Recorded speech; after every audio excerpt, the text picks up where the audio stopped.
Hello friends. Media mature के YouTube channel the zero में एक बार फिर आप सभी का हार्दिक स्वागत है। आप देख रहे हैं अपना लोकप्रिय कार्यक्रम अगेंस्ट PACLL। तो चलिए साथियों, पिछले वीडियो में हमने 22 नंबर पेज पूरा किया था। अब आज देख लेते हैं कि भड़वी 23 नंबर पेज में और क्या आगे बेफिजूल के तर्क दे करके किस प्रकार से इसको भी 92वें पेज का बना चुके हैं। तो ये इसमें कह रहे हैं कि बिजनेस करना जो है हमारा मौलिक अधिकार है, जो हमें संविधान ने दिया है।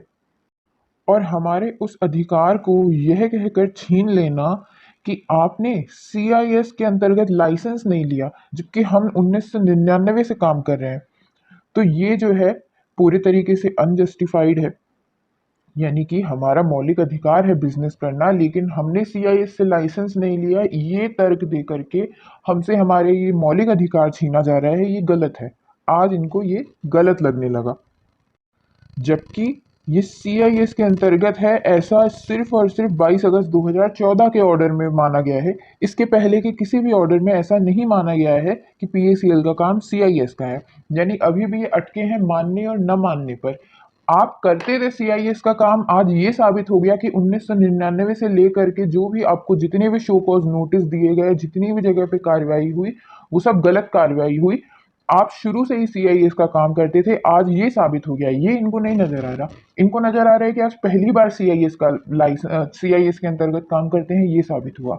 जबकि 22/8/2014 के ऑर्डर से ये साबित होता है कि 22/8/2014 से पहले जितनी भी इनको क्लीन चिट दी गई, वो गलत तरीके से दी गई।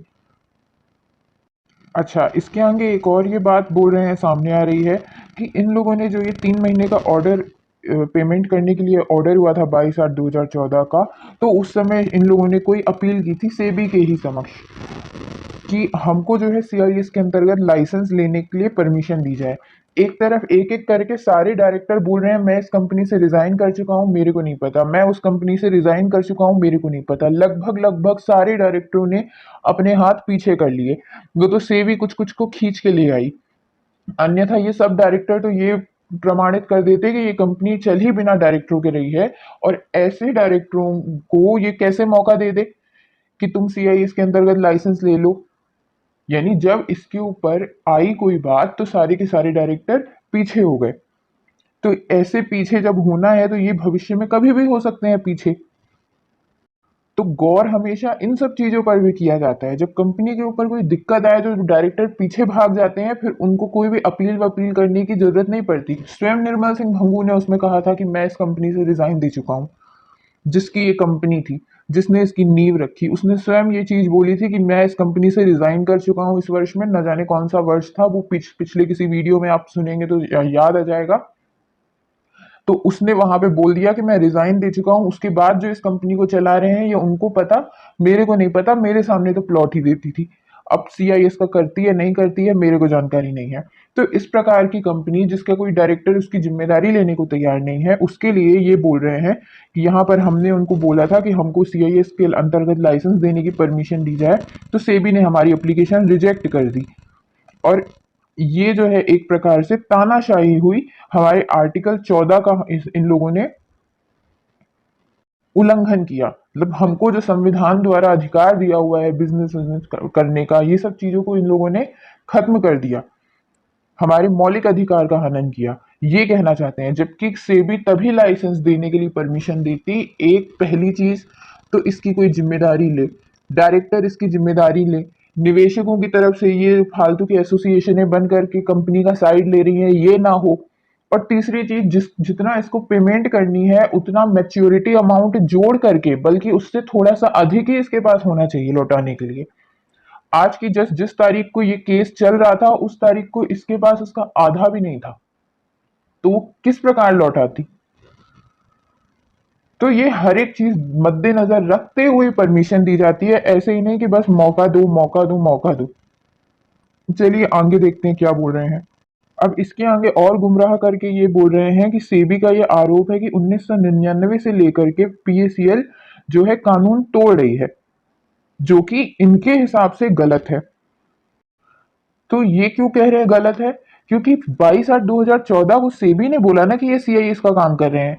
उसके पहले तो किसी ने नहीं बोला ना, तो इसलिए ये 1999 से थोड़ी ना हम उल्लंघन कर रहे हैं, ये ऐसा कह रहे हैं। तो ये मूर्ख भड़वे, इनको ये नहीं समझ में आ रहा कि 2014 में जो ये आरोप सिद्ध हो गया, तो इसका मतलब तो यही है ना कि 1999 से बिजनेस कर रहे हो वही सीआईएस का बिजनेस है। कौन सा 2013 में बदल दिया इन लोगों ने अपना बिजनेस?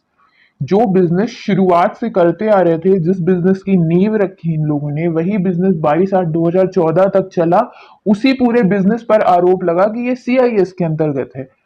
जो 22/8/2014 को ऑर्डर हुआ था, वो मात्र किसी एक स्कीम पर नहीं हुआ था कि ये स्कीम 2013 में आई, ये सीआईएस के अंदर है। इसके पूरे के पूरे बिजनेस पर आरोप लगा था। तो ये गुमराह कर रहे हैं कि ये बस आज सिद्ध हुआ है ना, इससे पहले सिद्ध थोड़ी ना हुआ था। सिद्ध होने और ना होने से क्या फर्क पड़ता है? 2014 में ये प्रूफ हो गया ना कि सीआईएस का काम है, यानी कि 1999 से जो भी ये तुमने लाइसेंस ना लेकर के गैर कानूनी काम किया ना, ये उस चीज को गुमराह कर रहे हैं कि आज सिद्ध हुआ, आज सिद्ध हुआ। आज ये सिद्ध नहीं हुआ कि सीआईएस का काम है। आज ये भी सिद्ध हो गया कि जब से ये कंपनी बनी है, तब से ये सिर्फ लोगों को गुमराह कर रही है, सरकार से टैक्स चुरा रही है, और इधर उधर पता नहीं कौन कौन सी झूठी फर्जी सेल डीड दिखा करके जस्टिस के स्वामी दुराई का अप्रूवल ले रही है, और हाई कोर्टों में न जाने कौन से फर्जी कागज लगा करके क्लीन चिट ले रही है। ये भी साबित हुआ था 22/8/2014 के ऑर्डर से। न हुआ होता तो 22/8/2014 का ऑर्डर वायरल जरूर किया जाता, जैसे 2/2/2016 का किया गया था। इसके आगे फिर ये दिल्ली हाईकोर्ट और राजस्थान हाईकोर्ट के पल्लू में छुपकर बोल रहे हैं कि हमारा काम बिल्कुल सही था। ये दिल्ली हाईकोर्ट और राजस्थान हाईकोर्ट के ऑर्डर्स पर ही चल रहा था। और ये बोल रहे हैं कि सीआईएस के अंतर्गत लाइसेंस लेना इनका ये अधिकार है, और इसको सेबी इनसे छीनकर बहुत गलत कर रही है। इन सेबी को ऐसा नहीं करना चाहिए। इस प्रकार से पूरे अपने इसमें मैटर में ये लोग पीएसीएल यही एक चीज बार बार कहने की कोशिश कर रही है कि 22/8/2014 का जो ऑर्डर हुआ, उसके बाद हमको लाइसेंस लेने की अनुमति देनी चाहिए थी इनको, क्योंकि उसके बाद ही ये हुआ है कि ये सीआईएस का काम है।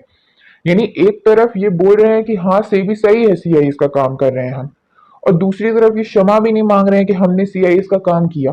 ये आज भी इसी बात पर अटल है कि 22/8/2014 के ऑर्डर से ये प्रूफ हो रहा है कि हम सीआईएस का काम कर रहे हैं। इसके पहले हम सीआईएस का काम नहीं कर रहे थे। अजीब मूर्ख हैं। जब ये तय हो गया, जब ये ऑर्डर हो गया, आदेश पारित हो गया, यानी ये साबित हो गया ना कि जब से ये कंपनी बनी थी तब से सीआईएस का काम हो रहा था, तो उसके बीच में क्यों नहीं कभी ये चीज हुई? सजा तो मिलती है। अब मर्डर किया है किसी ने वर्ष 2010 में, अब वो मामला डिस्ट्रिक्ट कोर्ट से हाई कोर्ट से सुप्रीम कोर्ट जाए, तो वो व्यक्ति को जब सजा होगी अंत में, तो वो ये थोड़ी ना बोलेगा कि अभी तक मैं थोड़ी नहीं मर्डर किया था, आज मैंने मर्डर किया है। मर्डर तो 2010 में तुम करके आ गए ना। तो ये भी उस प्रकार से गुमराह कर रहे हैं कि जब से हमने कंपनी खोली उससे कोई फर्क नहीं पड़ता। आज आपने बोला ना सीआईएस का काम है, तो हम आज से मानेंगे। आज से क्यों मानोगे? जब बनाए थे कंपनी ये तब से माना जाएगा। इतने वर्षों से लाइसेंस नहीं लिया, उसके ऊपर से न जाने कौन सी एसोसिएशन खड़ी कर दी निवेशकों की तरफ से कि निवेशक प्लॉट चाहते हैं, जबकि आज तक किसी निवेशक को प्लॉट नहीं दिया। तो जितना झूठ उजागर किया गया इनके द्वारा कि ये भी झूठ बोला, निवेशकों की तरफ से भी झूठ, इसकी तरफ से भी झूठ, तो इतने झूठ की सजा यही होती है एक। ये चाहते तो सीधे सीधे तौर पर जब सेबी इनसे बोल रही थी उसी समय ये लोग सेटलमेंट करते कि हाँ हम सीआईएस का लाइसेंस लेने के लिए तैयार हैं, आप हमको प्रोसीजर बता दीजिए क्या कैसे करना है। लेकिन ये जो इन लोगों ने निवेशकों की तरफ से एसोसिएशन खड़ी कर दी, और न जाने कितने कितने ये लोग मामले ले आए, हम बंजर जमीन को सही करते हैं, उसके बाद हम उनको एक्सपेक्टेड अमाउंट बताते हैं कि आज से 10 साल बाद इस जमीन की क्या वैल्यू होगी। जो आज की तारीख में जमीन बंजर है, तुम 100% कैसे श्योर हो सकते हो कि इसमें खेती बाड़ी होगी ही होगी? बहुत सी संपत्तियां तो ऐसी होती है कि जो बंजर रहती है, चाहे उसमें जितना भी कुछ भी डाल लो वो जीवन भर बंजर ही रहती है। तो ये कैसे बॉन्ड में लिख करके दे सकता है? और सबसे बड़ी बात, पेमेंट के 6 महीने पहले तुम निवेशक को बता रहे हो कि मैं तुमको प्लॉट वहां पे दूंगा, उसके बाद भी तुम्हारे पास अधिकार है कि हम बदल दें। इतने स्ट्रॉन्ग स्ट्रॉन्ग पॉइंट सेबी ने निकाल लिए थे, उसी समय इसको सेटलमेंट कर लेनी थी। लेकिन उसके बाद भी सेबी को झूठा साबित करने में लगे रहे, तो उसके बाद बैन नहीं करेगी सेबी तो और क्या करेगी कि भाई इतने सारे पॉइंट निकाले हमने, अब तो मान लेना चाहिए कि हम सीआई इसके अंतर्गत करते हैं। तो मान लेती, उसी समय लाइसेंस मिल जाता, मैटर खत्म हो जाता। लेकिन इन इन छोटी छोटी चीजों को भी इन लोगों ने गलत साबित करने की कोशिश की कि हमारी मर्जी, हम निवेशक को 6 महीना पहले ही बताएंगे। ऐसे कैसे तुम 6 महीना पहले बताओगे? 6 महीना पहले बता रहे हो, यानी सीआईएस का ही काम है ना। निवेशक ने जब पैसा जमा किया उस समय तो उसको नहीं पता कि मैं मेरे को प्रॉपर्टी कहाँ मिलेगी। अब बिना ये पता किए वो तुमको इतना सारा पैसा क्यों दे रहा है निवेशक? और जिसको प्रॉपर्टी में पैसा लगाना है वो 10-10 15-15 हजार रुपए की भी एफडी कर रहा है। 10-15 हजार में उसको कितनी ही प्रॉपर्टी मिल जाएगी। तो इस प्रकार के जो इनके वीक पॉइंट थे, इनको पकड़ा गया और उसके बाद भी इन लोगों ने उसका खंडन किया, तो इसकी वजह से ये आदेश हुआ है। और उसके बाद जब इनका ये बोलना कि हमको लाइसेंस देने की इन्होंने अनुमति नहीं दी, ये चीज गलत है। ये उसी समय इनको मान लेना चाहिए था। बात को कभी आगे बढ़ाना ही नहीं चाहिए जब हमारे वीक पॉइंट वहां पे पता चल चुके हैं। तो चलिए साथियों, फिलहाल के लिए बहुत बहुत धन्यवाद। जय हिंद, जय भारत।